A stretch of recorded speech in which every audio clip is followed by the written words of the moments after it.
ഒരുപാട് സന്തോഷം. എല്ലാവരും എല്ലാ കാര്യവും പറഞ്ഞു കേട്ടിട്ടുണ്ടാവും. അപ്പോൾ വർഷങ്ങളായിട്ട് അറിയുന്നവരാണ് ഇതിനെയും എന്നെയും ആടിനെയും അല്ലെങ്കിൽ ഞങ്ങളുടെ ടീമിനെയും എല്ലാം. അപ്പം ബേസിക്കലി ഇതിൻ്റെ ഒരു ഒബ്ജക്റ്റീവ് എന്ന് പറഞ്ഞാൽ ഞങ്ങൾ അതായത് നേരത്തെ പറഞ്ഞ ഒരു പ്രസ് കോൺഫറൻസ് ആയിട്ട് കാണേണ്ട കാര്യമില്ല. കാരണം റിലീസിനോടനുബന്ധിച്ച് നമ്മൾ ഒരു ഡീറ്റെയിൽ ആയിട്ട് എല്ലാവരെയും വിളിച്ചിരുത്തിയുള്ള ഒരു പ്രസ് കോൺഫറൻസ് നടത്താനുള്ളൊരു പ്ലാനുണ്ട്. നമുക്ക് അനുശ്രമിക്കാം. ഇത് ഇന്ന് മീഡിയയ്ക്കും ഓൺലൈൻ മീഡിയയ്ക്കും എല്ലാം സിനിമയുടെ വിജയത്തിൽ വളരെ വലിയ സ്ഥാനമാണുള്ളത്. നിങ്ങൾ കൊടുക്കുന്ന കമ്മ്യൂണിക്കേഷൻ ഒരു സിനിമയെ എങ്ങനെ അതിൻ്റെ വിജയത്തിലേക്ക് നയിക്കാമെന്നുള്ളത് online media is very strong. അപ്പോൾ നിങ്ങളോട് എല്ലാവരോടും എല്ലാ സഹായങ്ങളും സപ്പോർട്ടും റിക്വസ്റ്റ് ചെയ്യുന്ന, അതോടൊപ്പം തന്നെ നിങ്ങൾക്ക് എന്തെങ്കിലും കണ്ടന്റ് റിലേറ്റഡ് ആയിട്ടുള്ള അല്ലെങ്കിൽ റിലീസ് സംബന്ധമായ ചോദ്യങ്ങളുണ്ടെങ്കിൽ അതിനോട് ഉത്തരം നൽകാൻ, റിലീസ് സംബന്ധമായ ചോദ്യങ്ങൾക്ക് ഉത്തരം നൽകാൻ ഞാനും, കണ്ടന്റ് റിലേറ്റഡ് ആയിട്ടുള്ള ചോദ്യങ്ങൾക്ക് ഉത്തരം നൽകാൻ ഡയറക്ടറും ഇവിടെ ഉണ്ട്. ഇതൊരു മീറ്റ് ആൻഡ് ഗ്രീറ്റ് ആയിട്ട് ആണ് നിങ്ങൾ കരുതേണ്ടത്. അതോട് നിങ്ങളോട് അത് കഴിഞ്ഞിട്ട് നിങ്ങളോട് കാണാനും ഒരു സൗഹൃദ സംഭാഷണത്തിന് ആക്ടേഴ്സും കുറച്ച് പേര് ഇവിടെ എത്തിച്ചേരാമെന്ന് പറഞ്ഞിട്ടുണ്ട്. നല്ല കമൻറ്റ്സ്, നല്ല മെസ്സേജസ്, നല്ല റിയാക്ഷൻസ് ഓൺലൈൻ മീഡിയയിൽ നിന്ന് കിട്ടിയിട്ടുണ്ട്. അത് ഒരുപാട് സന്തോഷം തരുന്ന കാര്യം തന്നെയാണ്. അപ്പോൾ നമുക്ക് സ്ട്രേറ്റ് ചോദ്യങ്ങളിലേക്ക് കിടക്കാം അല്ലേ? Okay, shoot.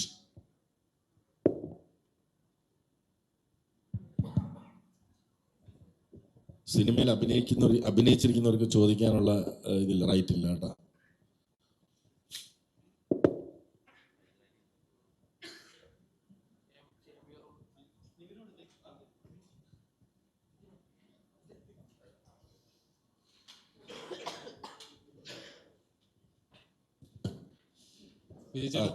ചോദിക്കുന്നതിന് മുമ്പ് പറയാം, മൈക്ക് അങ്ങോട്ട് പോയതുകൊണ്ട് പറയാം. കഴിവതുമല്ല, ആട് ഫ്രാഞ്ചൈസി കുറിച്ചും ആടിനെ കുറിച്ചും നമുക്ക് ചർച്ച ചെയ്യാം. അതിനാണിത്. തീർച്ചയായും. അപ്പം വിജയ് ഇപ്പോൾ എൻ്റെ ആട് 3 ഇറങ്ങുന്നു എന്ന് പ്രേക്ഷകരിലേക്ക് എത്തുമ്പോൾ തന്നെ ഓൾറെഡി ഒരു എക്സൈറ്റ്മെന്റ് ഉണ്ട്, പ്രേക്ഷകർക്ക് ഉണ്ടാകുന്ന ഒരു എക്സൈറ്റ്മെന്റ് ഉണ്ട്. ഇപ്പം ഓരോ ക്യാരക്ടറിനെ റീഇൻട്രൊഡ്യൂസ് ചെയ്യുമ്പോൾ ഉണ്ടാകുന്ന ഒരു, നിങ്ങൾ ചെയ്ത പ്രൊമോഷൻ രീതി എല്ലാം ഡിഫറെൻ്റ് ആണ്. ഇപ്പോൾ ട്രെയിലർ ഇറങ്ങിയ സമയത്ത് എൻറ്റയർലി ഡിഫറെൻ്റ്. ഫസ്റ്റ് പോസ്റ്ററൊക്കെ ഇറങ്ങിയ സമയത്ത് ഇത് ആട് 3 എന്താണ്, വിൻറ്റേജിലോട്ടാണ് പോകുന്നത്, എന്താണെന്നൊരു ഗ്രാഫ് കിട്ടുന്നില്ല. ട്രെയിലർ ഇറങ്ങിയപ്പോൾ വേറൊരു, എല്ലാം കൺഫ്യൂസ് ചെയ്ത്. എന്താണ് ശരിക്കും പ്രേക്ഷകർ ആട് 3 എന്ന് എക്സ്പെക്ട് ചെയ്യുന്നത്? ഒരു ഫൺ റൈഡ് ആണോ? തീർച്ചയായും. കാരണം ഇന്നലെ ട്രെയിലർ കണ്ടു കഴിഞ്ഞപ്പോൾ തന്നെ ആളുകൾക്ക് മനസ്സിലായത് നമ്മുടെ രാജാവിൻ്റെ ക്യാരക്ടറൈസേഷൻ ഒരു പ്രത്യേക ഘട്ടത്തിലെത്തുമ്പോൾ നിങ്ങൾ കണ്ടതാണ്. നമ്മുടെ സിനിമയുടെ സ്വഭാവം പൂർണ്ണമായും വെളിവാക്കുകയാണ്. അപ്പോൾ ഇത് കണ്ടപ്പോൾ തന്നെ ഒരുപാട് ഇൻട്രസ്റ്റിംഗ് ആയിട്ടുള്ള തിയറീസ്, സ്പെക്യുലേഷൻസ്, അങ്ങനെ ഒരുപാട് കാര്യങ്ങൾ ഓൺലൈനിൽ ഫ്ലോട്ട് ആവുന്നുണ്ട്. എന്നാലും ഏറെക്കുറെ നമ്മൾ പറയാൻ ആഗ്രഹിച്ചത് തന്നെയാണ് ആളുകൾക്ക് മനസ്സിലായിരിക്കുന്നത്. നിങ്ങൾക്കത് ആദ്യത്തെ സെക്ഷൻ ഓഫ് പോസ്റ്റേഴ്സിൽ നിന്നൊക്കെ തന്നെ നിങ്ങൾക്കൊരു ക്ലൂ കിട്ടിയിട്ടുണ്ടാവും. ഒരു കാലഘട്ടത്തിൻ്റെ കഥ കൂടിയുണ്ട് നമ്മുടെ ആട് 3-ൽ. ഇത്തവണ നമ്മൾ ഒരു ടൈം ലൈനും കൂടി കൂടുതൽ അവതരിപ്പിക്കുന്നുണ്ട്. അത് നിങ്ങൾക്ക് ഏകദേശം മനസ്സിലായി കാണും. അപ്പം മറ്റൊരു ടൈം ലൈനിൽ ഒരു ഭൂതകാലത്തിൽ എന്ന് വിളിക്കാവുന്ന ഒരു കാലത്തിൽ ഇവരുടെ ലുക്ക് ആൻഡ് ഫീലുള്ള മറ്റൊരു കൂട്ടം പുതിയ ക്യാരക്ടേഴ്സ്, ഒരു ആട് 1-ൽ എങ്ങനെ ഷാജി പാപ്പനും സർബത്ത് ഷമീറും അറക്കലും ഒക്കെ വന്നോ അതുപോലെ ഒരു കൂട്ടം ആളുകൾ കൂടി നമ്മുടെ ആടിൻ്റെ യൂണിവേഴ്സിലേക്ക് വരികയാണ്. ആക്ച്വലി ആട് സിനിമാറ്റിക് യൂണിവേഴ്സ് എന്ന് നമ്മൾ പറഞ്ഞൊരു തമാശയ്ക്ക് പറഞ്ഞു തുടങ്ങിയതാണെങ്കിലും ഇപ്പം ഒരു 6-7 പുതിയ ക്യാരക്ടേഴ്സിൻ്റെ അഡീഷൻസോട് കൂടി നമ്മുടെ യൂണിവേഴ്സ് ഒന്നും കൂടി വലുതായിരിക്കുകയാണ്. നിങ്ങൾക്ക് അവരെ വേണമെങ്കിൽ മറ്റൊരു ടൈം ലൈനിൽ ജീവിച്ചിരുന്ന അല്ലെങ്കിൽ ജീവിക്കുന്ന ഒരേ രൂപസാദൃശ്യമുള്ള ആളുകൾ എന്ന് വിളിക്കാം, അല്ലെങ്കിൽ പുനർജന്മങ്ങൾ എന്ന് വിളിക്കാം. എങ്ങനെയാണെങ്കിലും നമ്മുടെ പടത്തിലേക്ക് ഒരു ടൈം ലൈൻ കൂടെ ആഡ് ചെയ്യപ്പെടുകയാണ്. ബേസിക് ഫ്ലേവറിലൊന്നും ഒരു മാറ്റവും. നമ്മുടേത് ഹ്യൂമർ പടം തന്നെയാണ്. അത് നിങ്ങൾ കണ്ടതാണ് ട്രെയിലറിൽ. പിന്നെ scale, canvas, scope, production value എല്ലാം നമ്മൾ ഒന്ന് അപ്ഗ്രേഡ് ചെയ്തിട്ടുണ്ട്. പിന്നെ ഒരുപാട് കൂടുതൽ, അല്ലേ? അതെ, ഒരുപാട് കൂടുതൽ അപ്ഗ്രേഡ് ചെയ്തിട്ടുണ്ട്. അത് കഥ ആവശ്യപ്പെട്ടത് കൊണ്ടാണ്. കാരണം ഒരു ഭയങ്കര ഇൻട്രസ്റ്റിംഗ് ആയിട്ടുള്ള ഒരു സിനിമയായിരിക്കും ആട്. നമ്മുടെ സിനിമയുടെ സാംസ്കാരിക സ്വഭാവം നിലനിർത്തിക്കൊണ്ട് തന്നെ നമ്മൾ ഫാൻറ്റസി എലമെൻറ്റുകൾ ചേർത്തുകൊണ്ട് ചെറുതായിട്ടൊന്ന് എപ്പിക് ഫാൻറ്റസി എന്ന് വിളിക്കാവുന്ന ഒരു രൂപത്തിലേക്കാണ് ഇത്തവണ ആട് പ്രസൻറ്റ് ചെയ്യപ്പെടുന്നത്. ആടിൻ്റെ 3-ാം ഭാഗം ഒരു വ്യത്യസ്തമായൊരു സിനിമാനുഭവമായിരിക്കും, ഒരു വ്യത്യസ്തമായൊരു കോമഡി സിനിമയായിരിക്കും. വിജയ് ചേട്ടാ, അതേപോലെ ഇപ്പം ടൈറ്റിൽ തന്നെ ഇത് ആട് 3 1 ലാസ്റ്റ് റൈഡ് പാർട്ട് 1 എന്നാണ്. അതായത് ഒരു പാർട്ട് 2 ഉണ്ടെന്ന് ഓൾറെഡി അനൗൺസ് ചെയ്ത് അതൊരു പ്രൊഡ്യൂസറിനെ സംബന്ധിച്ചുണ്ടാകുന്ന ഒരു പ്രോമിസ് അല്ലെങ്കിൽ ഒരു വിശ്വാസം എന്ന് പറയുന്നത് ചെറിയൊരു കാര്യമില്ലേ? ഓൾറെഡി ഒരു പടം ഇറങ്ങി പ്രേക്ഷകൻ എടുക്കോ ഇല്ലയോ, വിജയിക്കോ ഇല്ലയോ എന്ന് പോലും അറിയാതെ ഇതിനൊരു പാർട്ട് 2 ഉണ്ട്, വന്നിരിക്കും എന്ന് ഒരു പ്രോമിസ് കൊടുക്കുന്ന ചെറിയൊരു കാര്യമില്ല ബ്രോ? ആ കോൺഫിഡൻസ് ഞാൻ ആട് 1 ഇറങ്ങിക്കഴിഞ്ഞ് ആട് 2 ചെയ്തപ്പോൾ ചെയ്തിരുന്നല്ലോ. അന്നും ഇതേ ചോദ്യം ചോദിച്ചിരുന്നു. ആട് 1 ഒരു ബോക്സ് ഓഫീസ് പരാജയമായിരുന്നിട്ട് ആട് 2 എങ്ങനെയാണ് ഇറക്കുന്നതെന്ന് നമ്മളോട് മീഡിയ മാത്രമല്ല തിയേറ്ററുകാർ ചോദിച്ചു, ഇൻഡസ്ട്രി ചോദിച്ചു. അതേ കോൺഫിഡൻസ് തന്നെയാണ് ആട് 3 ഇറങ്ങുമ്പോൾ പാർട്ട് 2 ഈ ഫ്രാഞ്ചൈസി അല്ലെങ്കിൽ ഈ ക്യാരക്ടേഴ്സിനെ മലയാളികൾ, ലോകമെമ്പാടുമുള്ള മലയാളികൾ ഒന്നടങ്കം സ്വീകരിച്ചിട്ടുള്ളതാണ്. അപ്പോൾ അതിൽ ആ ഫ്ലേവറും നമുക്കറിയാം, ഓഡിയൻസ് എന്താണ് പ്രതീക്ഷിക്കുന്നത്. നേരത്തെ മിഥുൻ പറഞ്ഞ പോലെ ഇതിൽ ആ ക്യാരക്ടേഴ്സിനോടൊപ്പം തന്നെ അവർ തന്നെ പെർഫോം ചെയ്യുന്ന, വേണമെങ്കിൽ പുനർജന്മം എന്ന് വിളിക്കാം, അല്ലെങ്കിൽ അതേ ടൈം ലൈൻസ്, പണ്ടത്തെ ടൈം ലൈൻസിൽ ജീവിച്ചിരുന്ന വേറൊരു ക്യാരക്ടേഴ്സ് എന്ന് വിളിക്കാം. അത് ഓരോരുത്തരുടെ ഇമാജിനേഷൻ പോലെ ഇത് ചെയ്യാവുന്നതാണ്. അപ്പോൾ ആട് 2-ൻ്റെ ആട് 1 കഴിഞ്ഞ് ആട് 2-ലേക്ക് ഞങ്ങൾ വരുമ്പോൾ ഞങ്ങൾക്ക് മനസ്സിലായ ഒരു കാര്യം, ഈ ക്യാരക്ടേഴ്സിനെ ആളുകൾ ജനങ്ങളോട് മനസ്സുകൊണ്ട് സ്വീകരിച്ചു കഴിഞ്ഞു. അപ്പോൾ അവർക്ക് ഇഷ്ടപ്പെടുന്ന രീതിയിൽ ആ ക്യാരക്ടേഴ്സിനെ നമ്മൾ ഒരു കഥയോടൊപ്പം അല്ലെങ്കിൽ ഹ്യൂമർ ഫ്ലേവറോടൊപ്പം കൊണ്ടുവന്നാൽ മലയാളികൾ സ്വീകരിക്കുമെന്നുള്ള ഉറപ്പ് ഉള്ളത് കൊണ്ടാണ് ആട് 2 അത് ജനങ്ങൾ 2 കൈ നീട്ടി സ്വീകരിച്ചു. ആട് 3-ലേക്ക് വരുമ്പോൾ നേരത്തെ മിഥുൻ പറഞ്ഞ പോലെ ഇതിൻ്റെ സ്കെയിൽ വലുതാണ്. ഇതിലൊരു കുറച്ചും കൂടെ ഡെപ്തുള്ള ഒരു സ്റ്റോറി ഉണ്ട്. അപ്പം മറ്റത് ഇപ്പം ആട് 1-ൽ മിഥുൻ പറയുന്നതായിരിക്കും കറക്റ്റ്, നീലക്കുട. അപ്പം എന്താണ് ഇതിൻ്റെ വ്യത്യാസം എന്ന് ചോദിച്ചാൽ, ഇപ്പോൾ ആട് 1-ൽ നമ്മളൊരു പെട്ടിയിലടച്ച നീലക്കൊടുവേലിക്ക് പിന്നാലെ ഓടി. ആട് 2-ൽ നമ്മളൊരു പെട്ടിയിലടച്ച ഒരു കമ്മട്ടത്തിൻ്റെ പിന്നാലെ ഓടി. ആട് 3-ലും ആ ഓട്ടം പാപ്പനും സംഘവും തുടർന്നു കൊണ്ടേ ഇരിക്കുന്നു. 2 ടൈം ലൈനിൽ ചിലപ്പം ഓടിയെന്ന് വരും. ഇത്രേ ഉള്ളൂ വ്യത്യാസം. ബേസിക്കലി ആ പഴയൊരു ടൈം ലൈൻ സൃഷ്ടിച്ചെടുക്കാൻ ഇത്തിരി കഷ്ടപ്പെട്ടു. അത് നിങ്ങൾക്ക് കാണുമ്പോൾ മനസ്സിലാവും. ആ കോൺഫിഡൻസ് തന്നെയാണ് പാർട്ട് 3 എടുക്കാനും. നമുക്കിപ്പോൾ പാർട്ട് 2-ൽ എന്തെങ്കിലും പോരായ്മകളുണ്ടെന്ന് ജനങ്ങൾ പറഞ്ഞാൽ ഞങ്ങൾ ഈ ഫ്രാഞ്ചൈസി എന്ന് പറയുന്നത് അടുത്ത പാർട്ടിൽ കണ്ടിന്യൂ ചെയ്യുന്നു എന്നുള്ള ഉറപ്പ് നൽകുന്നത് കഥ, അത് സിനിമ കാണുമ്പോൾ നിങ്ങൾക്ക് മനസ്സിലാവും അതെന്തുകൊണ്ടാണ് അങ്ങനെ പറയുന്നതെന്ന്. അത് ആദ്യം ഞങ്ങൾ പറയാതിരുന്നത്, ഈ ഓൺലൈൻ മീഡിയയിൽ ഒരുപാട് കഥകൾ വരട്ടെ ഓരോന്നോരോന്നായിട്ട് വരട്ടെ എന്ന് പറഞ്ഞിട്ട് നമുക്ക് ട്രെയിലർ ഇറങ്ങി കഴിഞ്ഞിട്ട് അതിലൂടെ അത് ജനങ്ങളിലേക്ക് എത്തിക്കാം. എന്നിട്ട് അതിൻ്റെയും കൂടെ ഭാഗമായിട്ടാണ് ഈ മീറ്റ് ആൻഡ് ഗ്രീറ്റ് ഞങ്ങൾ വെച്ചത്. അതുപോലെ തന്നെ ഇത് ഇറങ്ങുന്ന റിലീസ് ദിവസം തന്നെ 2 പടങ്ങളൊക്കെയുണ്ട്, ദുരന്തറും ഉണ്ട്. അപ്പം എങ്ങനെയാണ് അതിനെ ഇപ്പോൾ തിയേറ്റേഴ്സിന്റെ എണ്ണം ഇപ്പോൾ പ്രേക്ഷകർ ഏതിലേക്ക് കയറും അല്ലെങ്കിൽ ഏതധികം ഒരു ടെൻഷൻ ഉണ്ടാവുമല്ലോ? അല്ല, ഇതുപോലൊരു സീസൺ മലയാളത്തിൽ വളരെ കുറച്ച് സീസണുകളിലേ ഉള്ളൂ. ഇതുപോലൊരു സീസണിൽ വേറെ പടങ്ങൾ ഉണ്ടാവില്ല എന്ന് വിചാരിക്കാൻ മാത്രം ഒരിക്കലും അങ്ങനെ ഒരാളല്ലല്ലോ. അപ്പോൾ എന്തായാലും പടങ്ങൾ ഉണ്ടാവും. 2 അന്യഭാഷാ ചിത്രങ്ങൾ വരുന്നു. അതിലൊരെണ്ണം ഫസ്റ്റ് പാർട്ട് ഹിറ്റായ സിനിമ തന്നെയാണ്. വേറൊരെണ്ണം ഇതേപോലെ ഓൾ ഇന്ത്യ ലെവലിൽ ഇറങ്ങുന്ന ഒരു മാസ് സിനിമയാണ്. പക്ഷേ ആട് എന്ന് പറയുന്നത് മലയാളികളുടെ സ്വന്തം ഫ്രാഞ്ചൈസിയാണ്. മലയാളികൾ കഴിഞ്ഞ 8 വർഷത്തിൽ ഞാൻ ഏറ്റവും കൂടുതൽ കേട്ടിട്ടുള്ള ചോദ്യം ആട് 3 എന്ന് വരും എന്നുള്ളതാണ്. അതിനുള്ള ഉത്തരവുമായി ഞങ്ങൾ വരികയാണ്. നിങ്ങൾ ചോദിച്ച ചോദ്യത്തിനുള്ള ഉത്തരവാണ്. അപ്പോൾ അത് നിങ്ങളുടെ ഉത്തരവാദിത്വമാണ്. മലയാള സിനിമയെ സ്നേഹിക്കുന്ന അല്ലെങ്കിൽ ആടിനെ സ്നേഹിക്കുന്ന ഞങ്ങൾ കൊണ്ടുവരുന്നു. ഇനി നിങ്ങൾ പറയോ അതിൻ്റെ കൂടെ വേറെ പടം ഉണ്ടായിരുന്നല്ലോ, ഇനി എന്ന് പറഞ്ഞ് ഞങ്ങളെ കാര്യമായിരുന്നു നിങ്ങളെന്താ ഒറ്റക്കിറക്കാഞ്ഞ് എന്നൊന്നും ചോദിക്കരുത്. പിന്നെ ഇത് ഒരു ക്ലീൻ യു ചിത്രമാണ്, ഫാമിലി എൻ്റർടൈനർ. അപ്പോൾ ഒരു സമ്മർ കാലത്ത് ഹോളിഡേ തുടങ്ങുന്ന സമയത്ത് ഇതുപോലുള്ള ഒരുപാട് ഹോളിഡേയ്സ് ഉള്ള അല്ലെങ്കിൽ എക്സാമുകളൊക്കെ കുറേ കഴിഞ്ഞു, പിന്നെ കുറച്ച് 2-3 ദിവസം കഴിയുമ്പോൾ വീണ്ടും എല്ലാ എക്സാമുകളും കഴിഞ്ഞു, കുട്ടികളും ഫ്രീ ആണ്. അപ്പോൾ ഫാമിലിയോടൊപ്പം ഒരുമിച്ച് വന്നിരിക്കാവുന്ന, അതായത് 18+ അല്ല, 10 വയസ്സോ 5 വയസ്സോ 2 വയസ്സോ ഉള്ള കുട്ടികൾക്ക് പോലും അമ്മയ്ക്കും അച്ഛനോടൊപ്പം വന്നിരുന്ന് എൻജോയ് ചെയ്യാവുന്ന ഒരു കംപ്ലീറ്റ് ഫാമിലി തിയേറ്ററാണ്. അതാണ് നമ്മുടെ ഓഡിയൻസ്. ഇതൊരു ക്ലീൻ യു ചിത്രമായിരിക്കും എന്നുള്ളത് 24 പടത്തിൻ്റെ സെൻസറിങ്ങിന് പോയ എനിക്ക് ഓൾറെഡി അറിയാം.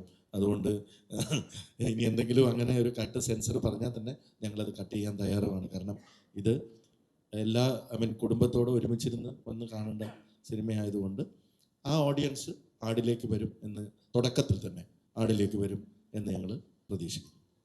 എനിക്ക് തോന്നുന്നു ഏറ്റവും കൂടുതൽ മലയാളി പ്രേക്ഷകർ ഇപ്പോൾ ദൃശ്യം കഴിഞ്ഞ് കഴിഞ്ഞാൽ ഏറ്റവും കൂടുതൽ എക്സ്പെക്ട് ചെയ്യുന്ന ആടെന്നുള്ള സിനിമയാണ്. കാരണം ഇത്രയും പാർട്ടുകളായിട്ട് ഇറങ്ങുന്നത് വേറൊരു സിനിമകളുണ്ടോ എന്ന് ഡൗട്ടാണ് മലയാളത്തിൽ പോലും. ഫ്രൈഡേ ഫിലിംസിന് ഓൺ ചെയ്യാൻ പറ്റുന്ന ഒരു പൊന്തുപോലെ തന്നെ ആയിരിക്കും അല്ലേ? ദൃശ്യം കഴിഞ്ഞാൽ ആടിറ്റുവായെന്നുള്ളതുകൊണ്ടാണ് ദൃശ്യത്തിന് 2 ആഴ്ച മുമ്പേ ഞങ്ങൾ ഇറങ്ങുന്നത്.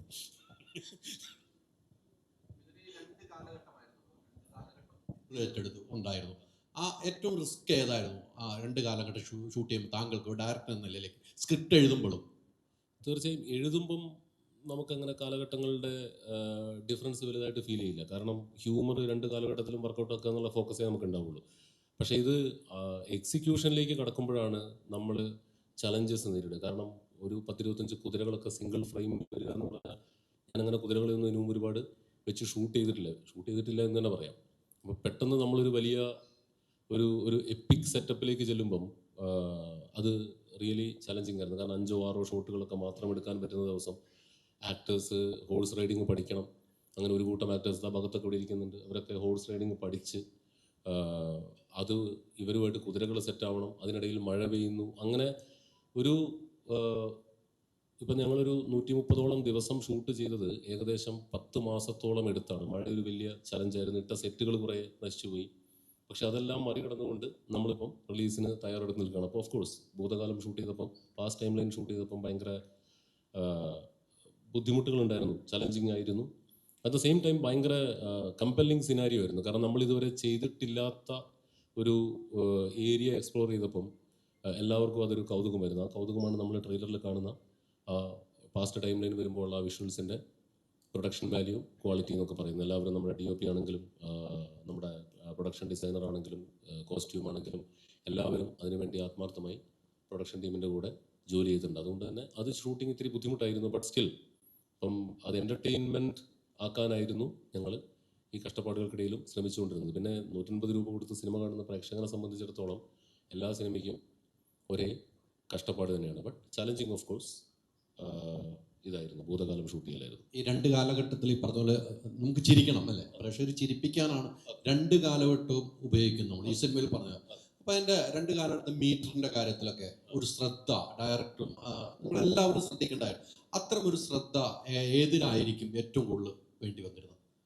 അവരുടെ നമുക്ക് ചിരിക്കണം, 2 കാലഘട്ടം ചിരിക്കാൻ പറ്റുമെന്നാണ് പറയുന്നത്. അപ്പോൾ കറക്റ്റ് ആയിരിക്കും മീറ്റർ പോകേണ്ട, കറക്റ്റ് മീറ്ററിൽ തന്നെ പോകണം. അതിൽ ഏറ്റവും ശ്രദ്ധ ചെലുത്തിയത് ഏതിലായിരിക്കും?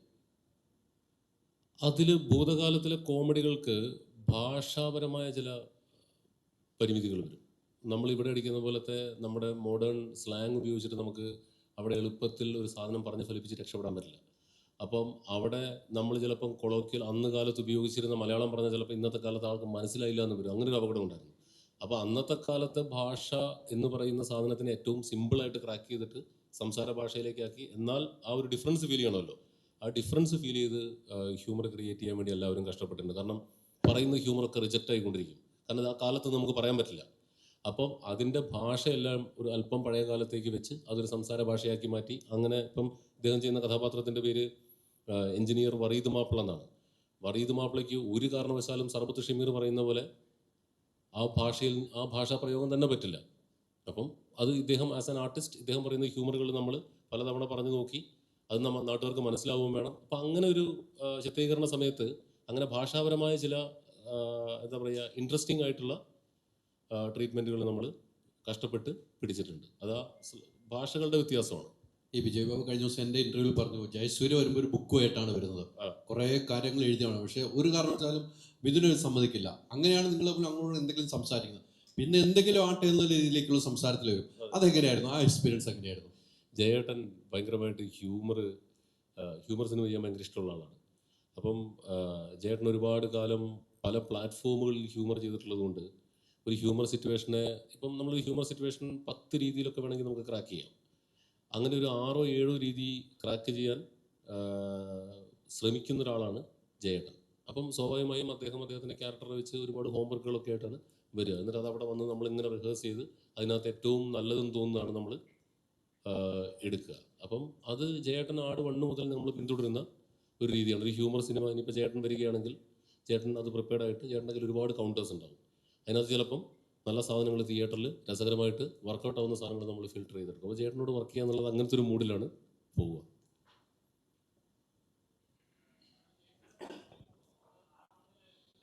ചെറിയ മാറ്റങ്ങൾ ഇങ്ങനെ ഓരോ സിനിമയിലും വന്നുകൊണ്ടിരിക്കുമല്ലോ. അതുപോലെ മുണ്ടിലും ജുബയിലും പറ്റാവുന്ന രീതിയിൽ ഉള്ള പരീക്ഷണങ്ങളാണ് നിങ്ങൾ ട്രെയിലറിലൊക്കെ കണ്ടത്. അത് ജയേട്ടൻ്റെയും സരിത ജയസൂര്യ ചേച്ചിയുടെയും ഡിപ്പാർട്ട്മെൻറ്റാണ്. അപ്പോൾ ചെറിയ ട്വീക്കിങ്ങുകൾ മോഡിഫിക്കേഷനുകൾ വരുത്തിക്കൊണ്ട് ആ പാപ്പനിസം നിലനിർത്തിക്കൊണ്ടുള്ള കോസ്റ്റ്യൂംസ് തന്നെയാണ് നമ്മൾ ശ്രമിച്ചിട്ടുള്ളത്.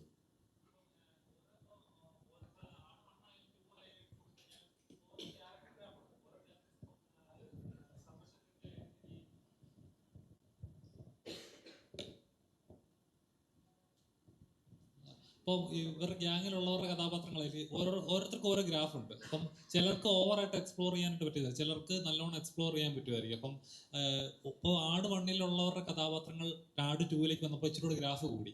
അപ്പോൾ അബുവിൻ്റെ കഥാപാത്രമായാലും എല്ലാം അങ്ങനെ. അപ്പോൾ ആട് 3-ലേക്ക് വരുമ്പോൾ എത്രത്തോളം വ്യത്യാസമുണ്ടോ ഓരോ കഥാപാത്രങ്ങൾ? ഇച്ചിരി എക്സ്പ്ലോർ ചെയ്യാനുള്ള സ്പേസ് കൂടുതലാണോ കുറയാണോ? എക്സ്പ്ലോർ ചെയ്യാനുള്ള സ്പേസ് കൂടിയിട്ടുണ്ട് ഇത്തവണ ട്രെയിലറിൽ പ്രാതിനിധ്യം കണ്ടതുപോലെ സാത്താൻ സേവറിൻ്റെ ഏരിയ കുറച്ച് കൂടിയിട്ടുണ്ട്. ആ ക്യാരക്ടർ കഥയിൽ നിർണായകമായ ഒരു ഏരിയയിൽ പുള്ളിൻ്റെ സീനുകളുണ്ട്. പിന്നെ ക്യാപ്റ്റൻ ക്ലീറ്റസിൻ്റെ ഏരിയ കുറച്ചും കൂടി എക്സ്പ്ലോർ ചെയ്തിട്ടുണ്ട് 2 കാലത്തിലും. പിന്നെ സ്വാഭാവികമായും പടത്തിന് ആട് 2-നേക്കാൾ റൺ ടൈമുള്ള പടമായിരിക്കും. അപ്പോൾ തന്നെ നമുക്ക് ക്യാരക്ടർ എക്സ്പ്ലോറേഷനൊക്കെ കുറച്ചും കൂടി സമയം കൊടുത്തിട്ടുണ്ട്. പിന്നെ ഷാജി പാപ്പനും സംഘവും ഡ്യൂഡും സംഘവും എല്ലാം മാറ്റമില്ലാതെ തുടരുന്നു. ഇക്കാലത്തും എല്ലാ കാലത്തും പ്രത്യേകിച്ച് ഒരു ഗതിയും പരഗതിയും ഇല്ലാതെ അവർ തുടർന്നുകൊണ്ടേയിരിക്കുന്നു. ട്രെയിലറിൽ കണ്ട പോലെ അവരുടെ ബേസിക് ക്യാരക്ടർ അതാണ്. അത് മാറുക എന്നുള്ളത്, അത് മാറുന്നിടത്ത് ആട് ഫ്രാഞ്ചൈസ് അവസാനിക്കുകയാണ്. ഷാജി പാപ്പൻ എന്ന് രക്ഷപ്പെടുന്നോ അന്ന് ആട് അവസാനിക്കും. അപ്പോൾ അവർ രക്ഷയില്ലാതെ തന്നെ തുടർന്നുകൊണ്ടിരിക്കുന്നു. രക്ഷപ്പെടുത്തില്ല. അതുപോലെ ഒരു സമയത്ത് ഒരു വാർത്ത കേട്ടു, ആട് 3D-യിലാണ് ഇറങ്ങുന്നത്. അപ്പൊ ആ രീതിയിൽ എന്തെങ്കിലും ചർച്ച അത് മാറ്റിയതാണോ? കറക്റ്റ് ആട് 3D ചോദിക്കലും സൈജുവേട്ടനോടെ വന്നിരുന്നു. അദ്ദേഹമായിരുന്നു ആട് 3D-യിൽ ചെയ്യാന്നുള്ള പ്ലാൻ വെച്ചത്. ആക്ച്വലി അങ്ങനൊരു പ്ലാൻ ഉണ്ടായിരുന്നു, ആലോചന ഉണ്ടായിരുന്നു. പക്ഷേ സിനിമ ഇത്രയും വലുതായി മാറിയതിനു ശേഷം അതിൻ്റെ പോസ്റ്റ് പ്രൊഡക്ഷൻ എടുക്കാൻ പോകുന്നൊരു സമയം അത്യാവശ്യം ദൈർഘ്യമുള്ളതാണ്, ലെങ്തി പ്രോസസ്സാണ്. അപ്പോൾ പിന്നെ എപ്പിക് ഫാൻറ്റസിയിലേക്ക് നമ്മൾ മാറിക്കഴിഞ്ഞപ്പം ആ ഒരു കോംപ്ലിക്കേഷൻ കൂടി നമ്മൾ ഈ പറഞ്ഞ പോലെ ആ ടൈം എന്ന് പറയുന്ന ഒരു സാധനം ഉണ്ടല്ലോ, 3D കൺവേർഷന് വേണ്ടി മൊത്തം അതിനി തൽക്കാലം വേണ്ടാന്ന് പിന്നീട് തീരുമാനിക്കായിരുന്നു. ഇനീഷ്യലി അങ്ങനെ ഒരു പ്ലാൻ ഉണ്ടായിരുന്നു. അന്ന് സിനിമ ഇത്ര വലുതല്ലായിരുന്നു. റൈറ്റിംഗ് സ്റ്റേജിൽ നമ്മളൊരു ബേസിക് സ്ട്രക്ചറേ ആയിട്ടുണ്ടായിരുന്നുള്ളൂ. പിന്നെ നമ്മുടെ ഷൂട്ടും എല്ലാം നീണ്ടുപോയപ്പം 3D എന്നുള്ള പ്ലാൻ സ്വാഭാവികമായും നടക്കാതെ വന്നു. പിന്നെ അത് ഡ്രോപ്പ് ചെയ്തു. ഇത്രയും വർഷം എടുത്തല്ലോ. ഇപ്പൊ ആദ്യമുള്ള നടന്മാരെ തന്നെയാണ് നമ്മളിങ്ങനെ ചെയ്യുന്നത്. അപ്പം ഇവർക്ക് ഓൾറെഡി തിരക്കുകളായി, ഇവർക്ക് സാമ്പത്തികമായിട്ട് ഇപ്പൊ എല്ലാം സാലറി ഒക്കെ കൂട്ടിയിട്ടുണ്ടാവുമല്ലോ. അപ്പൊ ഇവരൊക്കെ എങ്ങനെയാണ് ബാർഗെയിൻ ചെയ്യാൻ പൈസ ഒക്കെ കൂട്ടിയ ആൾക്കാരെ കുറപ്പിച്ചോ അതോ? ഞങ്ങളൊരു കുടുംബമാണ്, ഞങ്ങൾ ആടെന്ന് പറയുന്ന കുടുംബമാണ്. അവരുടെ തിരക്കുകളൊക്കെ ആടിന് വേണ്ടി മാറ്റിവെച്ച് വരും എന്ന് വിശ്വസിച്ച് തന്നെയാണ് ഈ പ്രോജക്റ്റിലേക്ക് ഇറങ്ങിയത്. അങ്ങനെ തന്നെ ഓരോ ആക്ടറും ഇതിനകത്ത് സഹകരിച്ചിട്ടുണ്ട്. ഇത് അവർക്കും കൂടെ ഇഷ്ടപ്പെട്ട ക്യാരക്ടറാണ്, അവർക്കും കൂടെ വേണ്ട ക്യാരക്ടറാണെന്നുള്ളത്. പിന്നെ വളരെ മുമ്പ് തന്നെ പ്ലാനിങ് 2024 ഫെബ്രുവരിയിൽ നമ്മൾ അനൗൺസ് ചെയ്ത് അന്ന് തൊട്ട് തുടങ്ങിയ പ്ലാനിങ് ആണ്. ഏകദേശം 8 മാസം മുമ്പ് തന്നെ നമ്മളെല്ലാവരോടും പറഞ്ഞിരുന്നു. ആയിരിക്കുന്ന സൈജു കുറുപ്പ് ഏകദേശം 4 പടം, ഇന്ന് മലയാളത്തിലെ ഏറ്റവും തിരക്കുള്ള നായക നടന്മാരിലൊരാളാണ്. അദ്ദേഹത്തിൻ്റെ 4 പടം മാറ്റി വെച്ചിട്ടാണ് അരപ്പടത്തിൽ പൈസയും വാങ്ങിച്ചിട്ട് ഈ പടത്തിന് വന്നിരിക്കുന്നത്. മെന്റൽ ബോണ്ടാണ്, ഞങ്ങളെല്ലാവരും തമ്മിലൊരു മെന്റൽ ബോണ്ടിലാണ് ഇത് വർക്ക് ചെയ്യുന്നത്. അങ്ങനെ ഞങ്ങൾ പണ്ടത്തെ മലയാള സിനിമയാണ് ഫോളോ ചെയ്യുന്നത്. വാക്ക് കൊടുത്തു, വാക്കിന് പിന്നെ മാറ്റമില്ല. പേപ്പറുകളൊക്കെ എന്താണ്, പേപ്പർ കൊണ്ടൊന്നും നമ്മൾ ഈ കുടുംബത്തിലെ ഒരു അംഗവുമായിട്ടൊരു പേപ്പർ വെച്ചിട്ട് അതിൻ്റെ പേരിൽ ഒരു ചർച്ച അല്ലെങ്കിൽ അസോസിയേഷൻ പോവുക അങ്ങനെയൊന്നും വിചാരിക്കുന്ന രീതിയല്ല. ഈ കുടുംബത്തിലെ ഓരോ അംഗങ്ങളും, ആർട്ട് ഫ്രാഞ്ചൈസിയിലെ ഓരോ അംഗങ്ങളും ഇതിൻ്റെ ഭാഗമാണ്. നമ്മൾ ആക്സ് എ പ്രൊഡക്ഷൻ ഹൗസ് ഈ സിനിമയെ സ്നേഹിക്കുന്ന പോലെ തന്നെ അവരും ആ ക്യാരക്ടേഴ്സിനെ സ്നേഹിക്കുന്നു. എനിക്കറിയാം ഈ സിനിമയിലെ ഓരോ കഥാപാത്രങ്ങളും ഞങ്ങൾ തന്നെ പല സിനിമകളുടെ ഭാഗമായിട്ട് ഇപ്പോൾ ഈ സൈജുൻ ഞാനുമായിട്ട് പോയിട്ടുണ്ട്.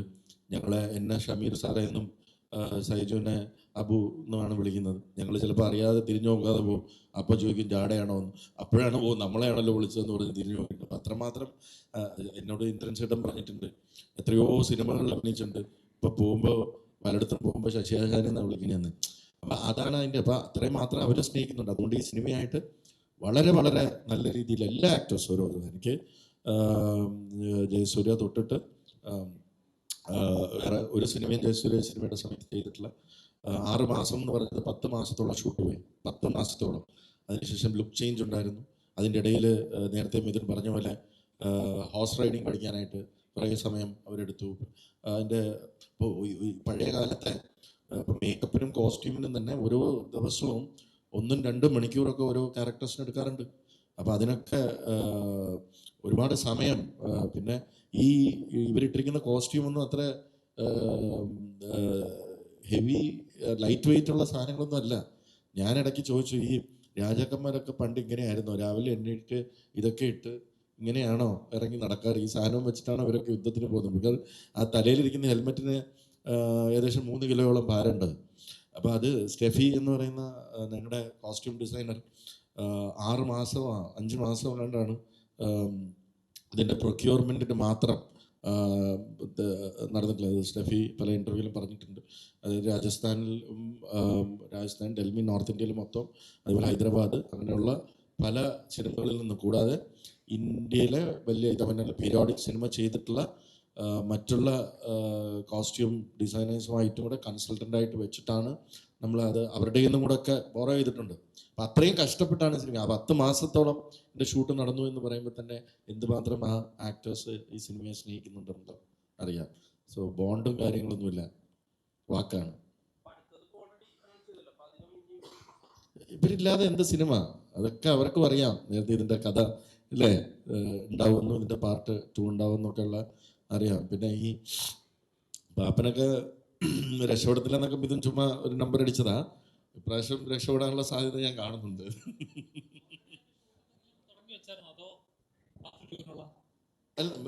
അല്ല ഷൂട്ട് നമ്മൾ ഫ്രഷായിട്ട് അത് ചെയ്യണം. അത് സ്ക്രിപ്റ്റ് നമ്മൾ ഇത് ഷൂട്ട് ചെയ്യാൻ ഇറങ്ങുന്നത് തന്നെ ഇതിൻ്റെ ഒരു ആദ്യ ഭാഗം ഒരു 2 സിനിമയിൽ നമ്മൾ ആട് ഫ്രാഞ്ചൈസ് അവസാനിപ്പിക്കുകയാണ്. അപ്പോൾ അതിൻ്റെ ഒരു ആദ്യ ഭാഗം ഷൂട്ട് ചെയ്യാം എന്ന് കരുതി തന്നെയാണ് ഇറങ്ങിയത്. അതിൻ്റെ ഒരു അടുത്ത ഭാഗം വരുന്നതിൻ്റെ ഒരു ചെറിയ പ്രിലൂഡ് മാത്രമാണ് നമ്മൾ ഷൂട്ട് ചെയ്തിരിക്കുന്നത്. ബാക്കിയെല്ലാം നമ്മൾ പ്ലാൻ ചെയ്ത ഈ പാർട്ട് ഷൂട്ട് ചെയ്തിരിക്കുന്നു. പിന്നെ അടുത്ത ഭാഗത്തിൻ്റെ സ്ക്രിപ്റ്റ് നമ്മൾ തീർത്ത് വെച്ചിട്ടുണ്ട്. നിങ്ങളിത് ഇഷ്ടപ്പെട്ടു എന്നൊരു ഗ്രീൻ സിഗ്നൽ തന്നാൽ നമ്മളത് തുടങ്ങുന്നതാണ്, എത്രയും വേഗം തുടങ്ങുന്നതാണ്.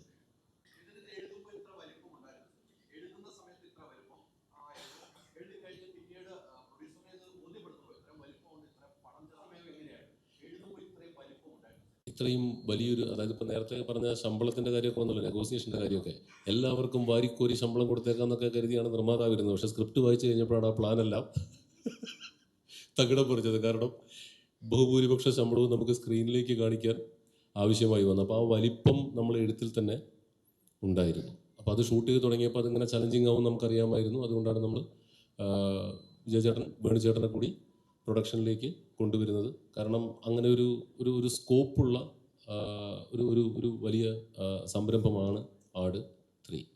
അപ്പോൾ അത് 2 പാർട്ട് സിനിമയായിട്ട് കൺസീവ് ചെയ്തു. ഇതിലെ ഫസ്റ്റ് പാർട്ട് നമ്മൾ എക്സിക്യൂഷൻ കഴിഞ്ഞ് ഒരു പ്രിലൂഡും ചെയ്തിട്ടുണ്ട്. പ്ലസ് സെക്കൻഡ് പാർട്ടിൻ്റെ സ്ക്രിപ്റ്റ് തീർത്ത് വെച്ചിരിക്കുന്നു. ഇതിൻ്റെ സ്വീകരണത്തിനനുസരിച്ച് നമ്മളതിൻ്റെ ഷൂട്ടിങ്ങിലേക്ക് കടക്കുന്നതാണ്. ഇനി ഇതാ ഞാൻ പറയുന്നു, റെഡിയാണ്. ചുമ്മാ ഹൈദരാലി ഉണ്ടെന്നുള്ള വരവറിയിച്ചതല്ലേ, എല്ലാം റെഡിയാണ്.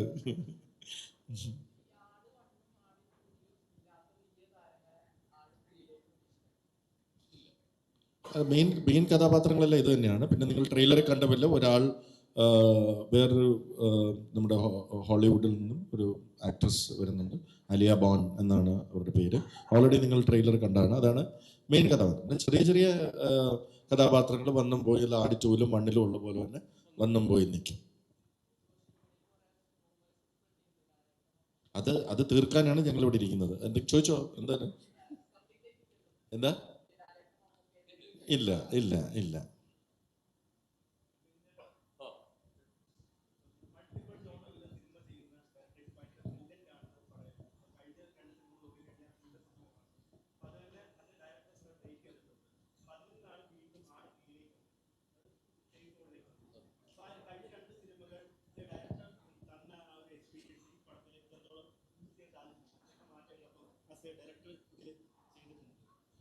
ശരിക്കും ആടിന് ശേഷം 2 ത്രില്ലേഴ്സ് വന്നു.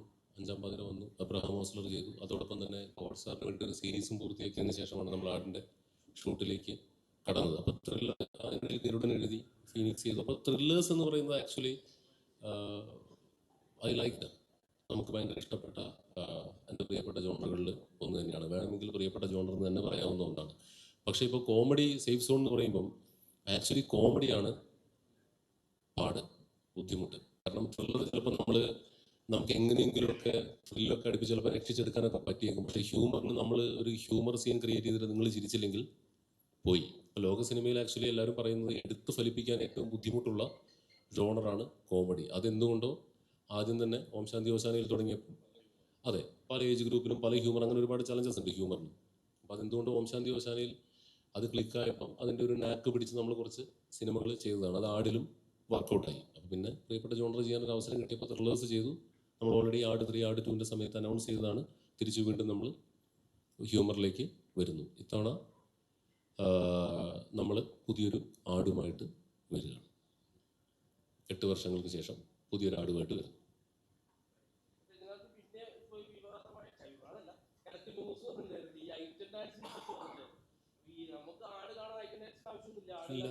ഇല്ല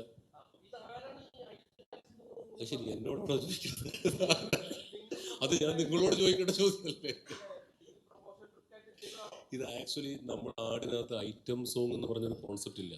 നമ്മൾ ഫാമിലി സിനിമ ആയതുകൊണ്ട് നമ്മളൊരു ഡാൻസ് സെറ്റ് ചെയ്യും, ഒരു എൻ്റർടൈൻമെൻറ്റ് ഡാൻസ്. കഴിഞ്ഞ പ്രാവശ്യം നിക്കോളും സോണലുമാണ് കളിച്ചത്. അതങ്ങനെ ഒരു ഐറ്റം സോങ് പരിപാടിയായിട്ടില്ല. നമ്മളൊരു നന്നായി ഒരു ഹെവി ഡാൻസ് ചിത്രീകരിക്കുക, ആ സോങ് എൻ്റർടൈൻമെൻ്റ് ആകുക എന്നുള്ളതാണ് നമ്മുടെ മുഖമുദ്ര. കാരണം ഒരിക്കലും നമുക്കൊരു ഐറ്റം സോങ് വെച്ചിട്ട് നമുക്ക് യു സർട്ടിഫിക്കേഷൻ കിട്ടില്ല. അത് സെൻസർ ബോർഡിൻ്റെ പാരാമീറ്റേഴ്സിൻ്റെ ഓപ്പോസിറ്റാണ്. അപ്പോൾ ഇതിനകത്ത് നമ്മളൊരു ഡാൻസ് ആണ് ആക്ച്വലി എല്ലാ ആടിലും നമ്മൾ ആട് 2 മുതൽ ഉദ്ദേശിക്കുന്നത്. അപ്പോൾ അത് ഞാൻ രാവിലെ ഒരു ദിവസം കണ്ണു തുറന്ന് നോക്കുമ്പോൾ സോഷ്യൽ മീഡിയയിൽ നിഖില ഐറ്റം ഡാൻസ് കളിക്കുന്നു എന്നും പറഞ്ഞ് വലിയ വാർത്ത. അപ്പോൾ എന്നോട് ഡയറക്ടർമാർ സുഹൃത്തുക്കൾ തന്നെ 1-2 പേര് ചോദിച്ചു, നിഖില ഡാൻസ് കളിക്കുന്നുണ്ട്. അപ്പം ഞങ്ങളിതൊന്നും അറിയാതെ ഒരു മൂലക്കിരിക്കുകയാണ്. നിഖിലനോട് ചോദിച്ചപ്പോൾ നിഖില അന്ന് പടം വരട്ടെ പറയാമെന്ന് പറയുകയും ചെയ്തു. ആക്ച്വലി നിഖിലയുടെ ഐറ്റം ഡാൻസ് ഒന്നും ഐറ്റം ഡാൻസ് എന്ന് പറഞ്ഞ കോൺസെപ്റ്റ് തന്നെ ഇല്ല. നമുക്ക് ഡാൻസ് ഉണ്ട്, അത് ഈ പറഞ്ഞ പോലെ ഒരു ആള് വന്ന് നമുക്ക് ഡാൻസ് ചെയ്യുന്നുണ്ട്. ഓഫ് കോഴ്സ് നിഖില അല്ല.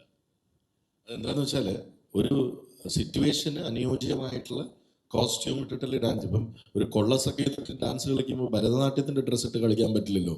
അതുകൊണ്ട് നമ്മുടെ ഈ സിനിമയിലെ കഥാപരമായിട്ട് എങ്ങനെയാണോ അത് ചിത്രീകരിക്കേണ്ടത് അങ്ങനെയാണ് ചിത്രീകരിക്കുന്നത്. അതിലെ ഐറ്റം ഡാൻസ് എന്നൊന്നും വിശേഷിപ്പിക്കാനായിട്ട് ഞങ്ങളല്ല. അത് നല്ല ഹെവി ആയിട്ടുള്ളൊരു പെർഫോമൻസ് ഇതിനകത്തുണ്ട്. അത് ആ ക്യാരക്ടർ അല്ലെങ്കിൽ ആ സിറ്റുവേഷൻ അനുയോജ്യമായിട്ട് എങ്ങനെയാണോ ചിത്രീകരിക്കേണ്ടത്, എന്ത് കോസ്റ്റ്യൂമാണോ വേണ്ടത്, അതാണ് ഇട്ടിരിക്കുന്നത്. അതുപോലെ ഇനി അടുത്ത് നമ്മുടെ പ്രൊമോഷൻ മെറ്റീരിയൽ വരാൻ പോകുന്നത് നമ്മുടെ കഴിഞ്ഞ പ്രാവശ്യം വന്ന പോലെ തന്നെ സോങ് ആയിരിക്കും. അപ്പം നിങ്ങൾക്ക് കാണാമല്ലോ. അറിയില്ല ചേടാ, ഇത്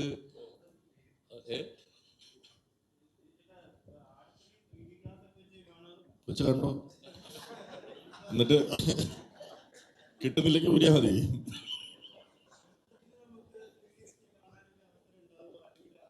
ഇത് തന്നെ വെച്ച് കണ്ടോ, എനിക്ക് ക്ലിയർ ആവില്ല, അതാ പ്രശ്നം. ആടെന്ന് പറയുന്ന ഒരു മാസ് ഫിലിമാണ്. അപ്പം എല്ലാ ഒരു മാസ് റിലീസ്, വൈഡ് റിലീസാണ് ഉണ്ടാവുക. എല്ലാ തിയേറ്ററിലും അതിനുള്ള സിറ്റുവേഷൻ ഉണ്ടോ. പിന്നെ അത് നാളെ ഒന്നാമത്തെ കോസ്റ്റ് കൂടുതലാണ്. പിന്നെ വേണമെങ്കിൽ നമുക്ക് കുറച്ച് ഭാഗം 3Dയിലൊക്കെ ഷൂട്ട് ചെയ്യാം. പിന്നെ അത് ഞങ്ങളൊന്ന് ഡിബേറ്റ് ചെയ്തപ്പോൾ നമ്മുടെ ഫ്രാഞ്ചൈസി ഇങ്ങനെ ആയിരുന്നു, ഇനിയും ഇതിൻ്റെ ഭാഗങ്ങളുണ്ട്, സ്പിൻ ഓഫ്സ് വരാം, പല പല കാര്യങ്ങൾ ആടിന് റിലേറ്റഡ് ആയിട്ട് വരാം. അപ്പോൾ അതെല്ലാം ഇത് ഒരു വട്ടം ഒരെണ്ണം 3D ചെയ്ത് കഴിഞ്ഞാൽ പിന്നെ ഫ്യൂച്ചറിസ്റ്റിക്കലി എല്ലാം അങ്ങനെ തന്നെ പോകേണ്ടതായിട്ട് വരും. അതുകൊണ്ട് ഇതിപ്പോൾ ഇങ്ങനെയാണ്. നാളെ ഇതിൻ്റെ ഒരു സ്പിൻ ഓഫോ എന്തെങ്കിലും നമ്മൾ പ്ലാൻ ചെയ്യുമ്പോൾ ഇത് 3D ചെയ്യണമെന്നുണ്ടെങ്കിൽ നമുക്ക് നോക്കാം. സൈജേട്ടനാണ് 3Dയുടെ ഒരു ഐഡിയ പറഞ്ഞിരുന്നത്. അതെ. അതുപോലെ ആർട്ടിസ്റ്റുകൾ വേറെ എന്തെങ്കിലും ഐഡിയാസ് പറഞ്ഞിട്ടുണ്ട്? ഒരുപാട് ഇതിനകത്ത് ഒരുപാട് നേരത്തെ മൃദം പറഞ്ഞ പോലെ ഒരുപാട് ഇംപ്രവൈസേഷൻ, ആട് 2-ലും 1-ലും ചിരിച്ചിട്ടുള്ള പല ഹ്യൂമറുകളും അതിൻ്റെ കോൺട്രിബ്യൂഷൻ വന്നിട്ടുള്ളത് ആക്ടേഴ്സിൻ്റെ കയ്യിൽ നിന്നാണ്. അത് ആടിൽ നമ്മൾ മിഥുൻ ആ ഫ്രീഡം എല്ലാവർക്കും കൊടുക്കാറുണ്ട്. കോൺട്രിബ്യൂഷൻസ് ആ വെൽക്കം. പക്ഷേ നേരത്തെ പറഞ്ഞ പോലെ ആട് 3 എന്ന് പറയുന്നത് ഓൾറെഡി സ്ക്രിപ്റ്റ് ലെങ്ത് കൂടുതലാണ്, നമുക്കറിയാം ലെങ്ത് കൂടുതലാണ്. 100 സീൻ ഉണ്ടെങ്കിൽ ഒരു സീനിൽ 1 മിനിറ്റ് വെച്ച് ഇംപ്രവൈസേഷൻ കയറുമ്പോൾ തന്നെ 100 മിനിറ്റ് കൂടുന്നു. അപ്പം നമുക്ക് തിയേറ്ററിൽ വരുമ്പോൾ ഇതിന് എടുക്കാനുള്ള ഒരു ലിമിറ്റ് ഉണ്ട്. അതുകൊണ്ട് പല കാര്യങ്ങളും നമ്മൾ അങ്ങനെയാണ് ഡിബേറ്റ് ചെയ്യുന്നത്, മോശമായതുകൊണ്ടല്ല. ആക്ടേഴ്സ് പറയുന്ന ചില സജഷൻസ് ഒക്കെ ബ്രില്യൻ്റ് ആണ്. പക്ഷേ ഒന്ന് നമുക്ക് നേരത്തെ പറഞ്ഞ പോലെ ഓരോ ഏജ് ഗ്രൂപ്പിനെയും സാറ്റിസ്ഫൈ ചെയ്യുന്ന, ഇപ്പം ഇന്ന് ഒരു 15 വയസ്സുള്ള കുട്ടി സംസാരിക്കുന്ന ഭാഷ അല്ലെങ്കിൽ അവർ എൻജോയ് ചെയ്യുന്ന കോമഡിയുടെ പാറ്റേൺ വരെയാണ് അവരുടെ. എന്നാൽ 60 വയസ്സ് ഉള്ള ഒരു മുതിർന്ന സിറ്റിസൺ സംസാരിക്കുന്ന അല്ലെങ്കിൽ അവരുടെ ഹ്യൂമർ വേറെയാണ്. ആടിൻ്റെ ഓഡിയൻസ് ഇത് രണ്ടുമാണ്, 15 വയസ്സും 60 വയസ്സും 70 വയസ്സും. അപ്പം അവർക്കും മനസ്സിലാവണം. അപ്പം ആ ഒരു ബാലൻസിങ് ആക്ട് കൊണ്ടുവരിക. അതിനോടൊപ്പം തന്നെ ആട് 3-ൽ ശക്തമായൊരു സ്റ്റോറി ഉണ്ട്. ഇപ്പോൾ ആട് 1-ൽ നീലക്കൊടുവേലിയിൽ പുറകെ പോയി, ഇതിൽ ആട് അല്ലെങ്കിൽ കമ്മട്ടത്തിൻ്റെ പുറകെ പോയി. ഇതിൽ കുറച്ചും കൂടെ ഈ 2 ടൈം ലൈൻ എസ്റ്റാബ്ലിഷ് ചെയ്യാനുള്ള ഒരു സമയവും ആ സ്റ്റോറി എസ്റ്റാബ്ലിഷനും അതും ഞങ്ങൾക്ക് വേണം. അപ്പം അതുകൊണ്ടാണ് കോമഡികൾ ഡിബേറ്റ് ചെയ്ത് അതിൽ ആ ബാലൻസിങ് ആക്ട് ചെയ്ത് കറക്റ്റായിട്ടുള്ള കാര്യങ്ങൾ മാത്രം എടുത്ത് പോയിക്കൊണ്ടിരുന്നത്.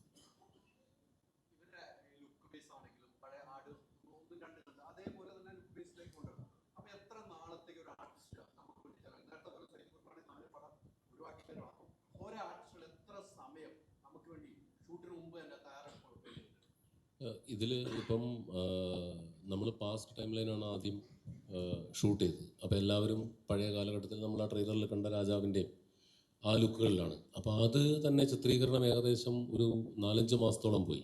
അപ്പോൾ അത്രയും കാലം അവർ ആ ലുക്ക് മെയിൻറ്റെയിൻ ചെയ്യേണ്ടി വന്നു. പിന്നെ നമ്മൾ അത് ബ്രേക്ക് ചെയ്തിട്ട് പ്രസൻറ്റ് ടൈം ലൈനിലേക്ക് വന്നപ്പോഴത്തേക്കും എല്ലാവരും ഗെറ്റപ്പുകൾ പിടിച്ചു. അപ്പോൾ അത് കുഴപ്പമില്ലായിരുന്നു, കാരണം അവരുടെ നമ്മുടെ കണ്ടിന്യൂറ്റി ഗെറ്റപ്പാണല്ലോ.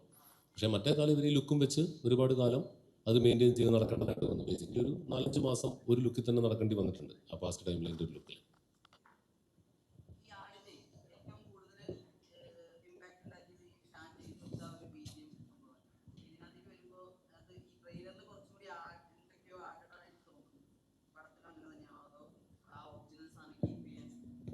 ഒറിജിനൽ സാധനം കീപ്പ് ചെയ്തുകൊണ്ടുള്ള ഒരു മ്യൂസിക് ഡയറക്ഷനാണ് നമ്മൾ പോയിക്കൊണ്ടിരിക്കുന്നത്. പിന്നെ ഓഫ് കോഴ്സ് ചിലയിടങ്ങളിൽ സിനിമയുടെ ഭാഗമായിട്ട് നമ്മൾ ട്രെയിലറിൽ കേട്ട പോലുള്ള ചില ട്വീക്കിങ്ങൾ, ചില റീമിക്സ് പരിപാടിയിലേക്ക് നമ്മൾ പോയിട്ടില്ല, ചില ട്വീക്കിങ്ങൾ മാത്രം നമ്മൾ വരുത്തുന്നുണ്ട്.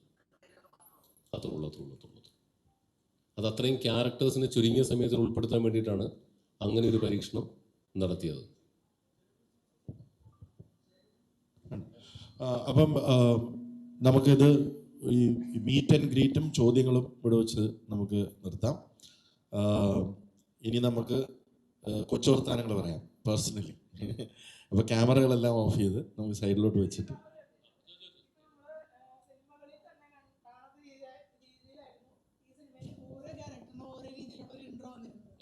അപ്പോൾ അത് ഈ പ്രാവശ്യം അങ്ങനെ തന്നെയായിരിക്കും. അങ്ങനെ തന്നെയായിരിക്കും. എല്ലാ ക്യാരക്ടറിനെയും പുതിയ ക്യാരക്ടർ അഡീഷൻസിനെയും നമ്മൾ അങ്ങനെ തന്നെയായിരിക്കും സ്വാഗതം ചെയ്യുക. അത് ആടിൻ്റെ ഒരു വഴക്കമാണ്.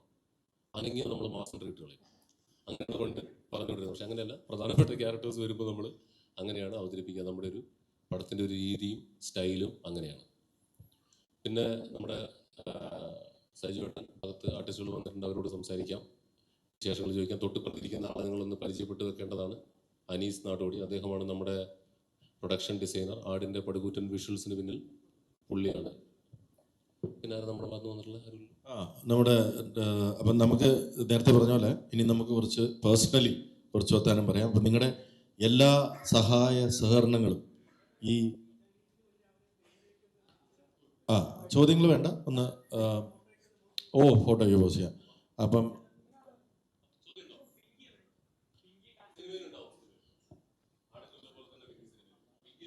വീണ്ടും എല്ലാ സഹായ സഹകരണങ്ങളും വേണം. നമ്മുടെ മലയാളത്തിൻ്റെ നിങ്ങൾ ഇഷ്ടപ്പെടുന്ന ഫ്രാഞ്ചൈസി നിങ്ങളുടെ മുന്നിലേക്ക് എത്തുകയാണ്. 19-ാം തീയതി തന്നെ എത്തിക്കാൻ ഞങ്ങൾ ശ്രമിക്കാം. പാപ്പനെത്തിയ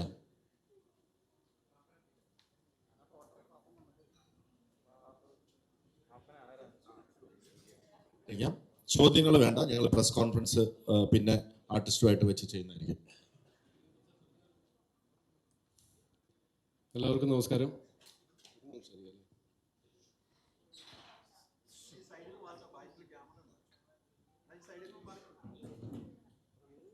അപ്പോൾ ഇവർ പറഞ്ഞതൊക്കെ തന്നെ, വേറെ പ്രത്യേകിച്ച് പറയാനൊന്നുമില്ല. പടം ഗംഭീരമായിരിക്കും എന്ന് പറയാൻ മറ്റേ അന്ധവിശ്വാസം ഇടയ്ക്കൊക്കെ തലയിൽ കയറും. അതുകൊണ്ട് അങ്ങനെ ഞാൻ പറയുന്നില്ല. പക്ഷേ നിങ്ങൾക്ക് എല്ലാവർക്കും ഒരുപാട്, അത് ഹൈദരാബാദിന് ഒരുമാതിരി ഒരു ചിരിയിരിച്ചത്. പക്ഷെ നിങ്ങൾക്ക് എല്ലാവർക്കും ഇഷ്ടപ്പെടുന്ന ഒരു സിനിമയായിരിക്കും, ഒരു ഹോൾസം എൻ്റർടൈനർ ആയിരിക്കും. ആദ്യമായിട്ട് പല ലാംഗ്വേജിലും ഇതിൻ്റെ ട്രെയിലർ റിയാക്ഷൻ കണ്ടപ്പോൾ ഭയങ്കര സന്തോഷം തോന്നി. ഇന്ന് ഇടയ്ക്കിടയ്ക്ക് സമയം കിട്ടുമ്പോഴത്തേക്കും ട്രെയിലർ റിയാക്ഷൻ ഏതൊക്കെ ലാംഗ്വേജിൽ നിന്ന് വന്നെന്ന് നോക്കലായിരുന്നു പണി. ഹിന്ദി, പഞ്ചാബി, ബംഗാളി, അങ്ങനെ ഒരുപാട് ലാംഗ്വേജസിലെ ഓഡിയൻസിലേക്ക് നമ്മുടെ ട്രെയിലർ എത്തിയെന്ന് പറയുന്നത് ഒരുപാട് സന്തോഷമുണ്ട്.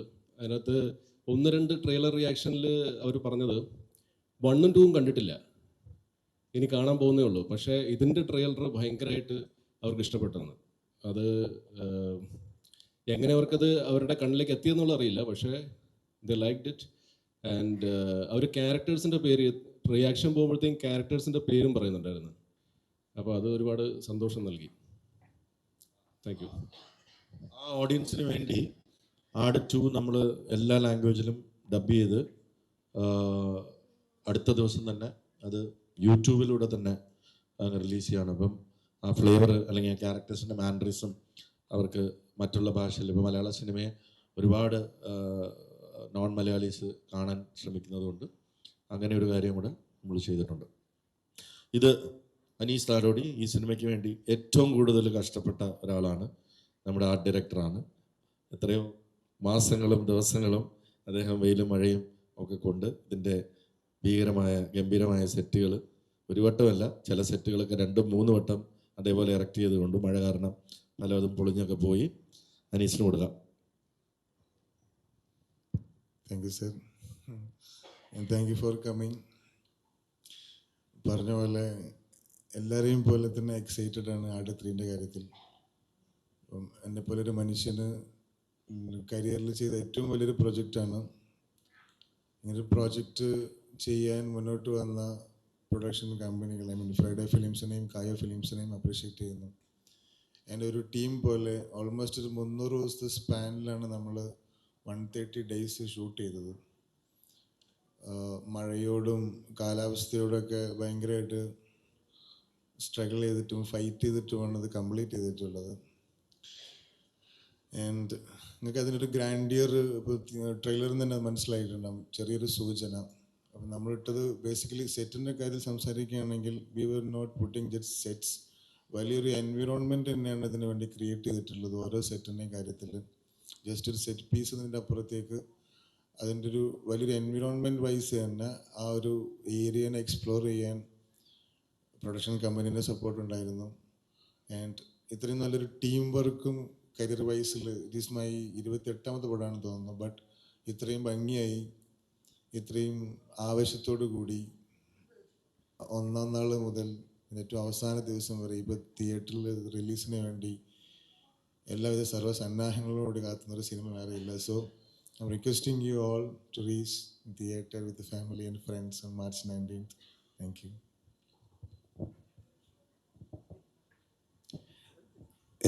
എൻ്റെ ശബ്ദം പോയിരിക്കുകയാണ്. എൻ്റെ കരിയറിലെ ഏറ്റവും വലിയ സിനിമയാണിത്. ഇത് ഒത്തിരി സന്തോഷം. വിജയേട്ടനോടും എല്ലാവരോടും ഇതിനോടും എല്ലാവരോടും ഒത്തിരി താങ്ക്സ് ഉണ്ട്. ഇങ്ങനത്തെ ഒരു സിനിമ ചെയ്യാൻ പറ്റിയതിൽ ഇതൊരു സംഭവമായി മാറും തന്നെയാണ് ഞങ്ങളുടെ പ്രതീക്ഷ. കഴിഞ്ഞ ഒരു വർഷത്തെ നമ്മുടെ എല്ലാവരുടെയും കൂടെയുള്ള കഷ്ടപ്പാട് ഇത് അടിപൊളിയാവും. എല്ലാവരും കൂടെ നിൽക്കണം. Thank you. അപ്പോൾ മിഥുനും ആടിൻ്റെ ടീമും വന്നാൽ ഫോട്ടോ എടുക്കാം. പാപ്പനും എത്തിയെങ്കിലും എത്തി അല്ലേ? എത്തിയില്ലേ? എത്തി. പ്രസ് കോൺഫറൻസ് ഞങ്ങളുടെ കഴിഞ്ഞു. അപ്പോൾ ഒരു 2 വാക്ക് പറഞ്ഞിട്ട് അങ്ങ് നിർത്താം, ഒരു ഫോട്ടോ.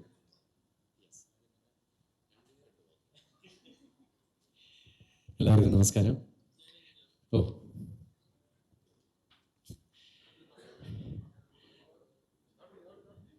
ആട് 3യുടെ പ്രൊമോഷന് വേണ്ടിയിട്ട് ഇത്രയധികം മീഡിയ സുഹൃത്തുക്കൾ ഇവിടെ വന്നതിലും സഹകരിക്കുന്നതിലും ഒരുപാട് സന്തോഷം.